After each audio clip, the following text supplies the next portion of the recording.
children since 2000, no, 1998, which is a long time ago. And I have been experimenting with a lot of things, and I love sharing what I have done so other people can learn from my mistakes. So I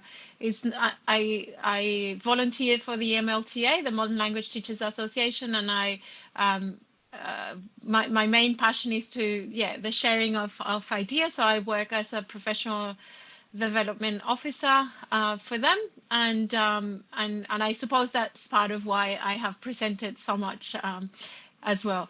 And always happy to be contacted for any follow-up on the ideas that I'm going to present tonight.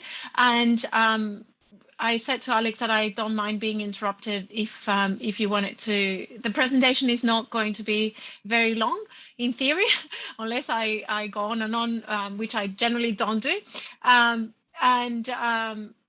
So you can ask the questions at the end, or you can interrupt me if you wanted to have a particular question that you want to ask. I'm happy to be interrupted.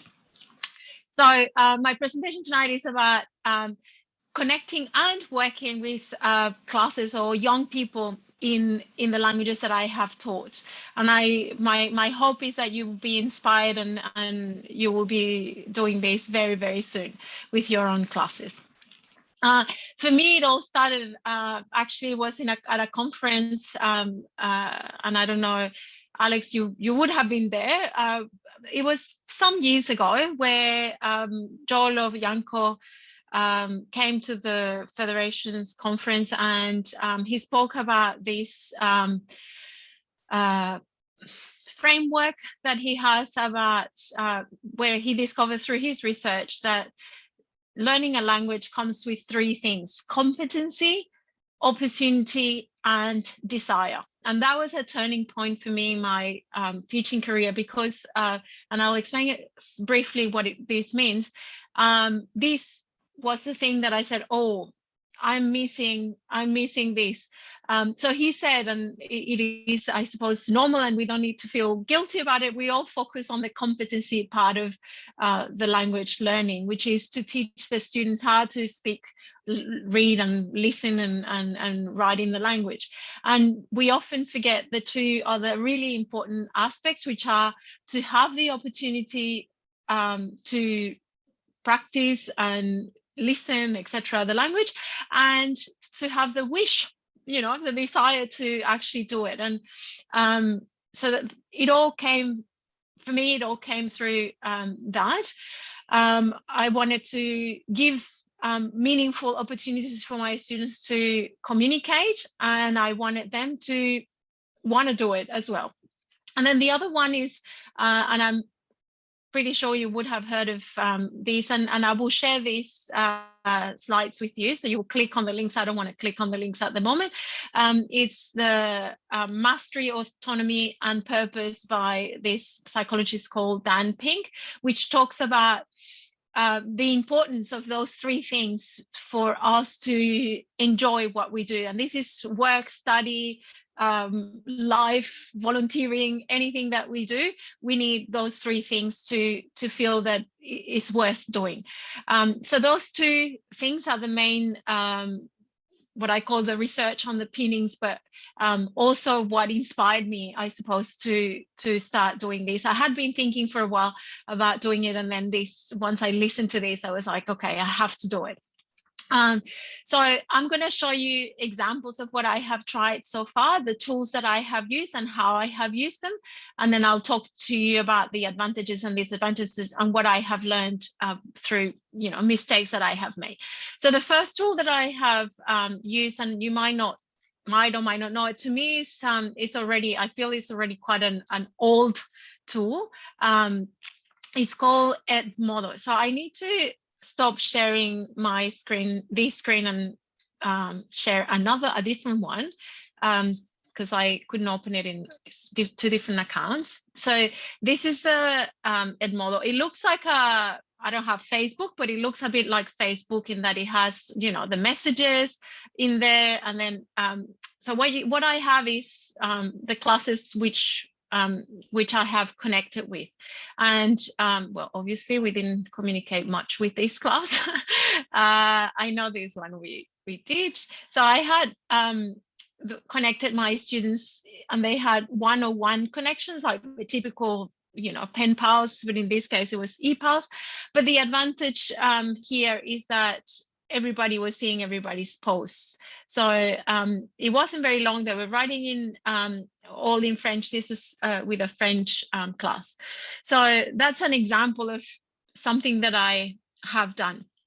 I realize now that my system is not going to be very effective because I have my slides in one file. I know what I can do. So I'm going to stop sharing and I'm going to share this one again, the proper one, and I will bring the stuff here. So the second one, so that's Edmodo. It's a like a Facebook. You need to follow people. You need to have the students signing in into Edmodo, having a login and password, and then you create a mini community, just like you would do on my understanding of Facebook, and then you communicate. It's like the whole group can see each other's posts, and it's free. It's a free tool, so anybody can use it. The other attempt was using a class website, and this is where I'm going to open. I'm going to do something slightly different, so my things are a bit less clunky. So my second attempt was to create a class website where I was putting like things like videos.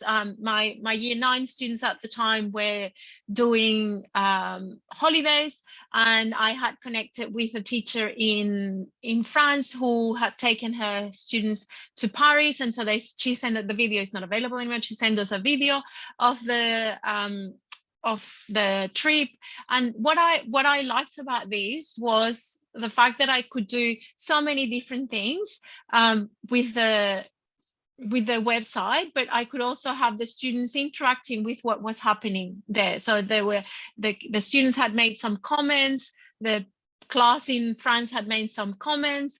So it was really, a very interactive. So this was my class, and they were talking about, we were sharing what our classrooms look like, and then they were commenting on our pictures. So that was, it's a real communication live, things were happening.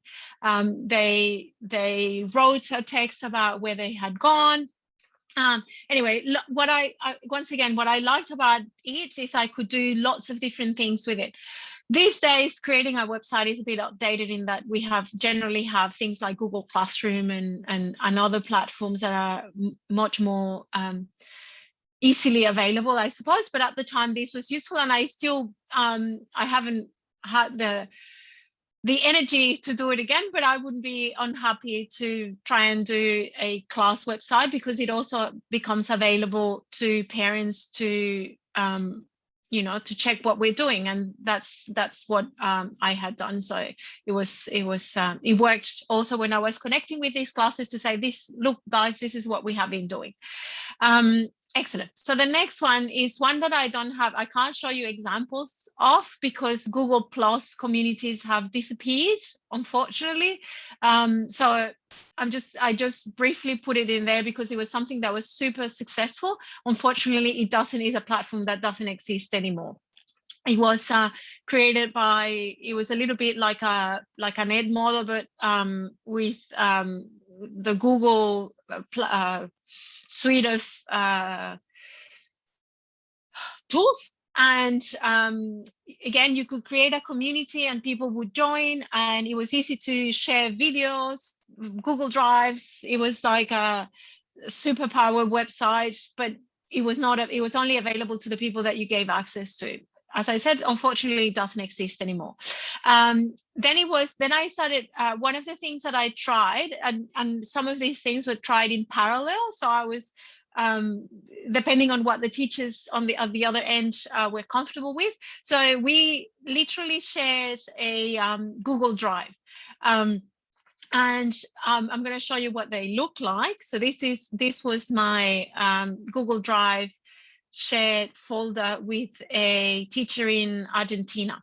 So I sent them a video of, like each of my students had created a video introducing themselves in both Spanish and English, and we had to share them. So this was shared with the teachers. We had, they had shared a video with us. So basically, a very simple and boring way of sharing resources. It didn't look very pretty, but it worked at the time. Then you have the typical emails, and I'm going to show you examples of what I got. I won't show you examples of the actual emails, but I'm going to show you what I got from those emails. So this was, each student had a pen pal and or e-pal, I should say, and the teacher, this was with the teacher in Spain, and the teacher in Spain had the brilliant idea at the time, and today it might sound like, oh, that's so obvious, but at the time I didn't think of, he requested his students to CC me and to CC him as well in the communication. So we had access to everything that was happening, which was brilliant, because then I could do things like this. So I have now, this is all in Spanish. I have a bank of all the things, like when if I want something about the imperfect tense in Spanish, I have a compilation of all the stuff that these students had given me on the imperfect tense, on free time, on future plans. And what was brilliant about it, and politics, because there were some elections at the time in Spain. So I have all these compilations of things thanks to that communication, where they were communicating with each other. And what we had agreed was half in English, half in Spanish. And so I grabbed all the stuff that were in Spanish, and we had topics each week. And yeah, so this is a brilliant resource for me. The other typical thing that I used was, when I say typical, is like the, nothing spectacular, was simple letters. And this was because I was communicating. There were two reasons why I did the letters, as in normal letters. One was because I was working with students in the primary school, and it was really difficult for them to communicate with us through computers, because they only had access, and this was in France, so they only had access to a room in the whole school. It was a very rural school, etc. But then we received things like this. So they would send us a picture, and this was all, they were electronic letters, I suppose, with pictures, and the teacher had given them a format of what they wanted to do. And again, I have all of these fantastic resources to use for my classes as well. I have some examples from actual beautiful handwritten letters that the kids had. So the teacher had scanned and sent to us through Edmodo. And I would print this and deliver to the students' classroom, and they absolutely loved it. And of course, the advantage of this is to see how the handwriting is. I don't think many students are handwriting these days, so that was to me a valuable experience, and I have one similar recently. The other tool that I have used is Flipgrid, and I'm pretty sure that most of you would have heard of it, even if you haven't used it. And this was one of the most successful experiences in sharing with a teacher. So this is again a teacher from France, and we had just the students had introduced themselves in little videos. You won't be able to hear them, and in this case you won't be able to see her either, because she hid her face. But I just want to show you, like, there were so many fantastic things. This one, for example. So I'm just gonna unplug myself from my phone so you can hear, hopefully. Tell me please if you hear this. My nationality is Breton. He was born Carpet on 24 May. I live in Concarneau at Chemin de Carpeau. I've got 2 dogs and I love it. Anyway, you get the gist. A very cute video of French children speaking with a speak accent in French, and we did the same. So my students did the same, responding to the EPALs in a little video. So Flipgrid, you just have a video, and then I can just say, okay, I'm going to respond to this person. It just records my video, and I'm not going to send it, but this is what is doing, is just recording the video. I go, okay, I'm happy with that. I'm going to go next and next.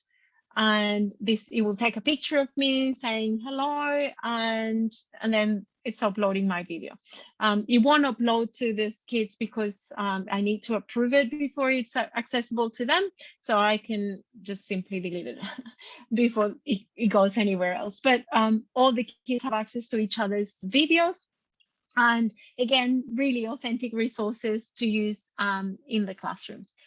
And the last tool that I have used is a simple sharing of documents, both Google Drive, Google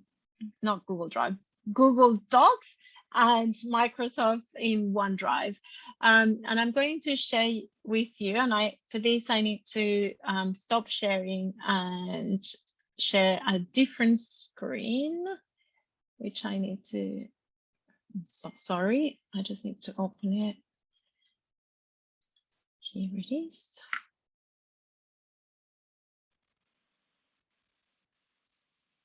Sorry, I'm going to go back here and stop sharing.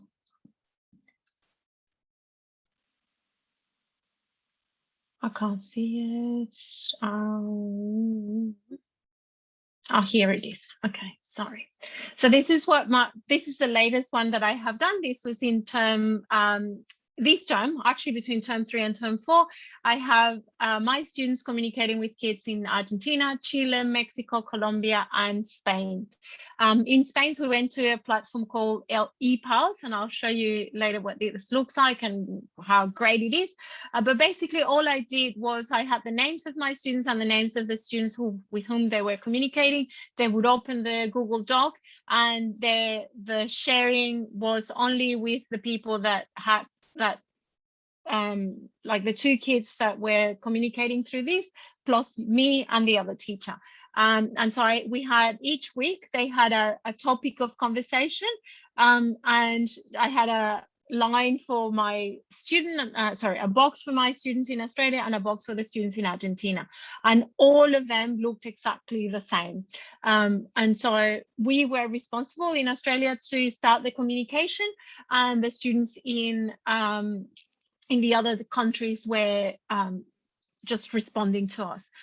So as you can see, all the students had access to this spreadsheet.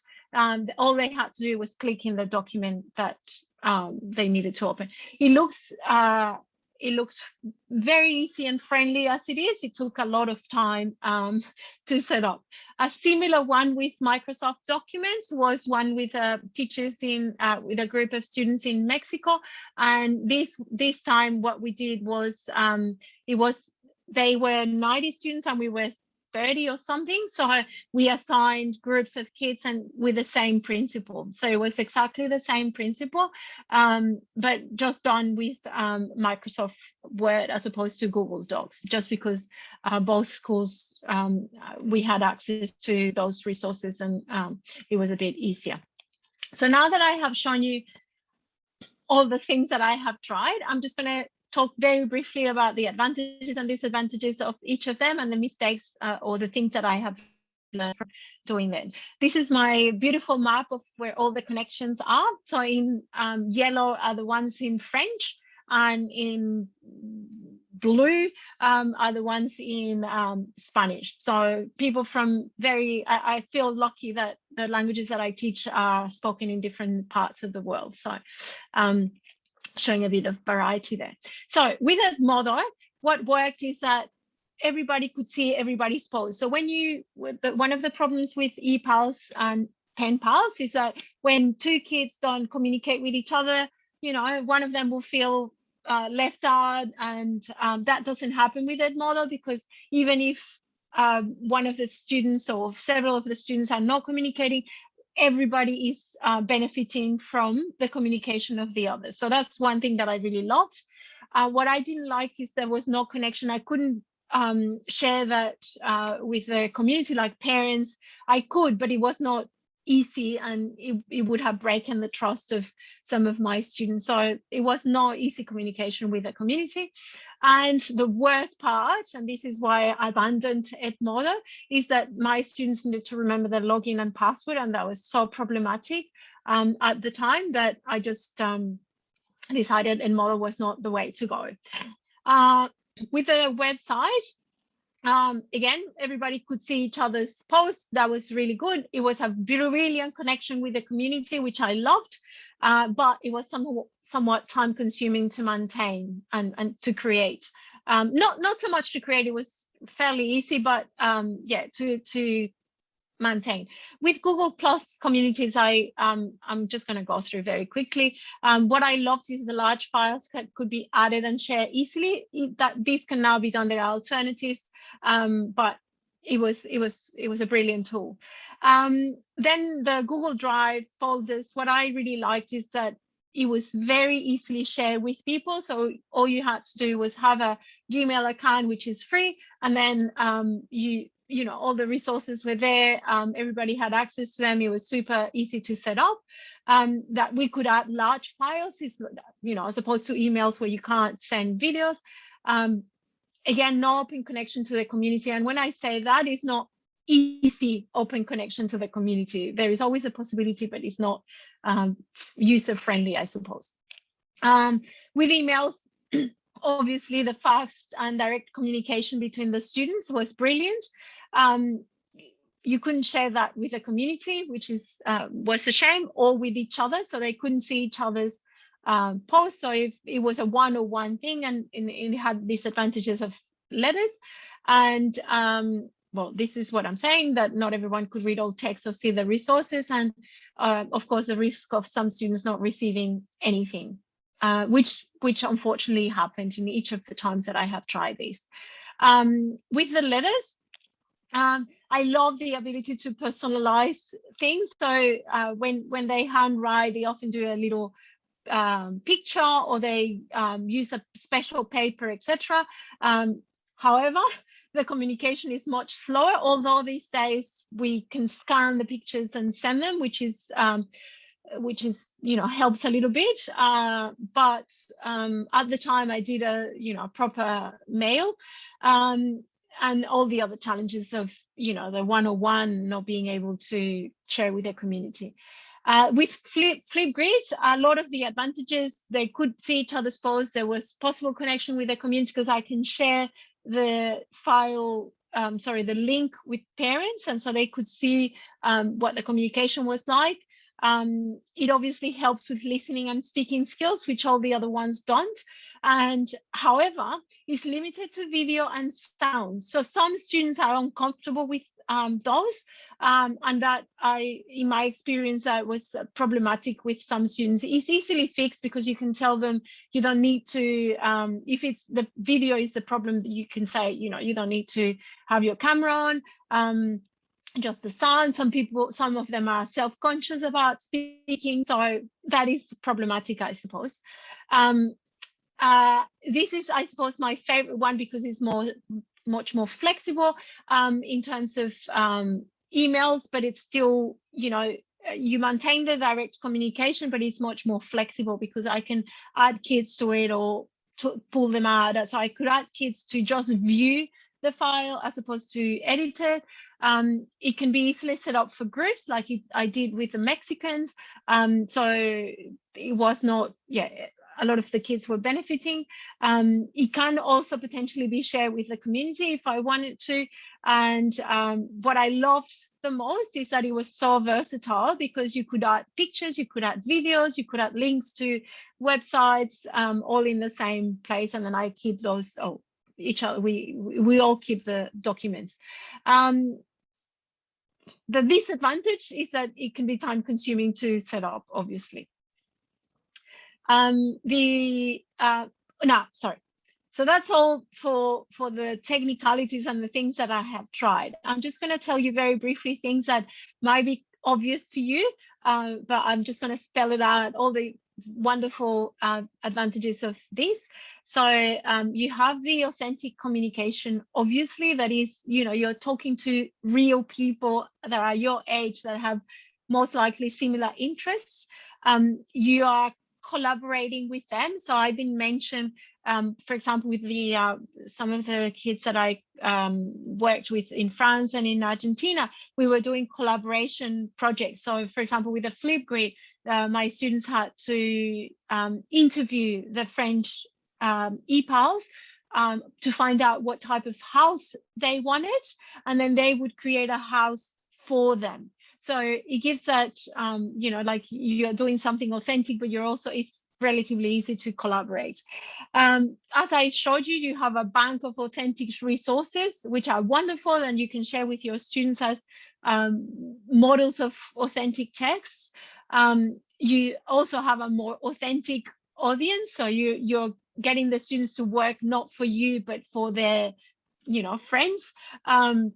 And that works really well with the students whom I did the sharing of the communication in the last this term. That worked really, really well. It facilitates perspective taking, so you can see it's not the teacher talking about what other people are seeing or doing.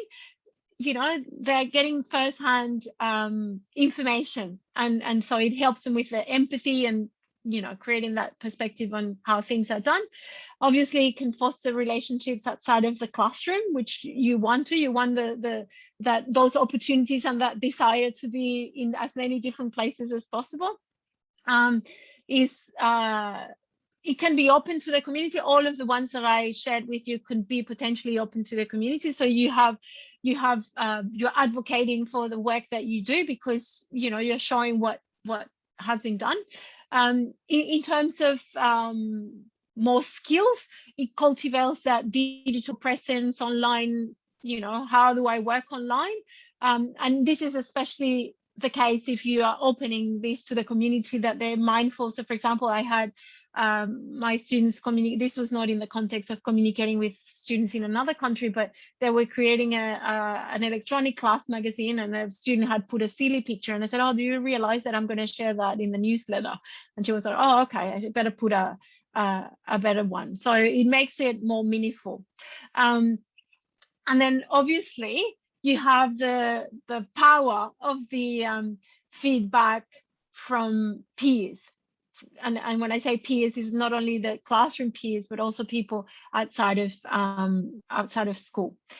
And you're probably wondering how I found all of these connections. My favorite tool to use is EPALs. It's simple. It's like simple and free to create an account. And then you have a bank of, I can actually show you later how it looks. There is another one that's very good for Scholinks. They have people from several countries, but mainly French-speaking people, but also really good. I have found great connections there. Google Plus Communities, I added it there because, that's one of the ways I found the connections, but now they don't exist. Ex-colleagues, so I have done this with people that I have worked with in the past. I have also found some connections through Edmodo and through Twitter as well. So people that, say, would you like to collaborate with me? And then you just put your hand up. And this is my most valuable resource has been family and friends. So my family and friends where they live, I just say, can you put me in touch with the English teacher in your kids' school, or my nieces and nephews, and I have found lots of connections that way. Same with my friends in France. Things that I encourage you to think about is the languages that you're going to use in your communication, so it can benefit everybody. So obviously, if you are communicating with people that are not interested in communicating in English, that's the best. And I have done a few where that is the case, but most of the time you communicate with people who are wanting to learn English, and like some of the examples are, you do half a half, or you do 1 week in one language and another week in another language. You have to negotiate that, things that you need to think about. Obviously, what topics of conversation, you might leave it open to the kids to talk about whatever. In my experience, that doesn't work very well. You have to guide them in the communication. How often you're communicating. So are you going to do it weekly? Are you going to do it once a month? You saw in the example I gave that, we had a week where we had exams. So it was very clear to everybody that, that week we were not available. And then very, very clear with everybody participating, but this is particularly with your own students, issues about privacy and etiquette, so that they, they're just as mindful as they should always be in sharing videos and pictures and things. So that's one of the things that I think is the added bonus of these activities. These are some of the things that I want to try next. There is a thing that's, so through Twitter, you can have direct communication with classes. You could do really short, give opinions on particular subjects. There is this thing called the Twitter, and again, I will share the link with you so you can have a look at that, but it's basically dictations in groups, and all of this through Twitter. Obviously, it has to do with through the teachers, and little things to little tweets to summarize learning, for example. Then you have opportunities for collaborative projects, like, for example, create a book or a magazine on a particular topic, exercises that each other can complete. So I have done that with the teacher in Argentina once. You can get them creating resources with each other, and that is all the things that I want to try next, so that I encourage you to try next. And this is my quote to finish my presentation, is just do it. And so that finishes it up. I'm just going to finish with the slide. So if you want to communicate with me, you have my contact details, and I'm giving you the MTA ones just because I find the school, I'm a bit less, a bit more overwhelmed during the day. So if you want to contact me, those are 2 ways that you can do that. Alex, I'm happy to take questions if. Yeah, sure. Okay, that was really, really interesting. There's a lot there, and Kati, I took the advantage of getting the links just in case anyone wanted to copy and paste them, but in the chat. But if anyone is interested, the presentation is going to be made available to you, to the teachers in the Google Classroom. So there's time for that. But does anyone have any questions about this? Yes, can I ask a question? Swati. Yes, please. Yes. Hi, Kati. Is it Kati or Kati? Kati, I can't hear the difference. Okay, Kati, thank you. Kati, I just wanted to ask, I was going through this Flipgrid and it says you have to add members to your group. So is it safe to, give the Google Classroom roster? So the students have, I'm not sure. Alex, do you guys have emails that are are you all from the department or nothing to do with that? No, Gmail accounts. Those will be the Gmail accounts. So okay, so I think I have always done it through school, so I'm not sure what the answer here is, but I know that each student has to have an account. So so if I go to, I'm just going to go to Flipgrid like this and see what happens. So the student should also be a member of Flipgrid to be able to do that, is it? Yes and no. I think it is ideal if they are, but they don't necessarily have to be, because if you have, see how where it says have a group join code, yes. you could create a flip grid, or a Mm-hmm. grid is called. You can Yes. create a grid and have a code that you share, and you say people that have this code can, respond to messages, etc. So you Wonderful. can avoid them having an account. The advantages of them having an account is that you know who is in the group, as Yes. opposed to, anybody who has this code would be Can able join to in. access it. Yeah. So, Uh, yeah, and one last question. So suppose sure. they create their videos and all. Is that, can we upload that video as our outcome somewhere else, or it will stay here itself? So they create the videos directly in Flipgrid. They Yes. create them there. Um, if they create them somewhere else and want to upload them, that's an option too. Okay. Okay. Yeah. But Oh, it's so easy to create, because all they have to do is click, as I show you, just click, click, click, and they open the, no, so my yeah. question is, once we create this video on Flipgrid, can we Yeah. take that video and upload it somewhere else? Yes, you can't. So you once it's in Flipgrid, there is an option to download the videos, Okay. and then you can upload it somewhere else. And Okay. you have, as the manager of the grid, Mm-hmm. you can also have the option of saying the videos are not downloadable. So if you are Okay. concerned about things, then you can Okay. say nobody can download these videos. Wonderful. Thank you so much, Kati. No worries. Okay, what I did was, if anyone's got any more questions, Kati's, I have to say, while you're thinking of questions, if you've got any questions, Kati is having a break. She's actually marking HSC papers. So she's going to disappear and get back to marking her students' work. Any other questions? Kati, if you need to get going, that's fine. Happy to be contacted other times. So I can see a question here. Do we need to set Google Docs? Yes, you would need to set them. So in the example that I showed you before, I had to go through a lot of manual setup of things. So this was each of these documents is in a folder, and I just had to copy and paste the link there. So it's quite time consuming. Once it's done, it's done. But I did this probably while watching TV or whatever. I wasn't doing that exclusively. It's quite boring. Excellent. All right, that's it. Okay. I think so. So I'm going to give you an early mark, which is always appreciated, I think.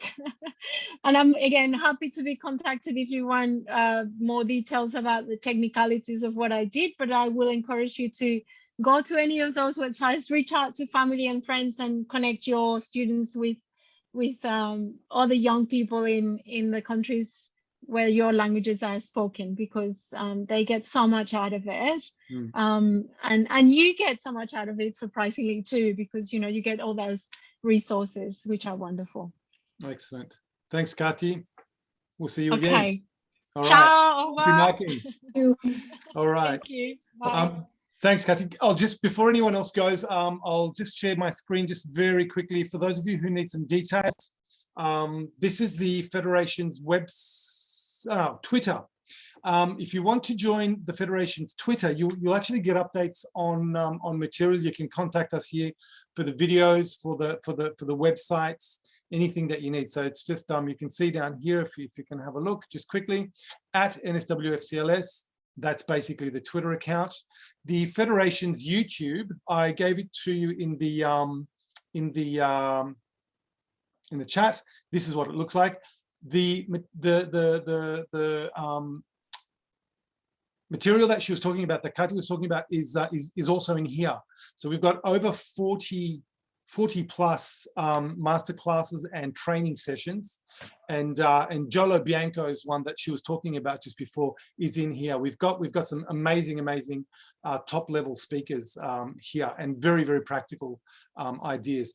And just before we go, just very, very quickly, we also have the Federation's Google Classroom. Yeah, there it is there. So I've given you the link. If anyone wants it, you can always email. Email me. There's no problem. The email the link that I provided for you will have this presentation. So I'll upload the presentation. You can watch the video again on the YouTube account. So it depends how you want to do it. If you want to listen to it, or if you just want to see it here. So you've got a choice. Okay, that is the code. Department of Education emails don't work that easily. Okay, it's just a security feature of the department's emails. All right, so you might have to just get a Gmail account. Hotmail doesn't like it, or Gmail doesn't like Google doesn't like Hotmail. That's it. I hope you have a great night, everybody, and thanks for being. If you've got any questions, I'll stay on for another minute or so. Otherwise, you can all go back and have your dinners, or watch TV, or go and read, or do what you're doing. All right, so have a great night, and thank you for being here.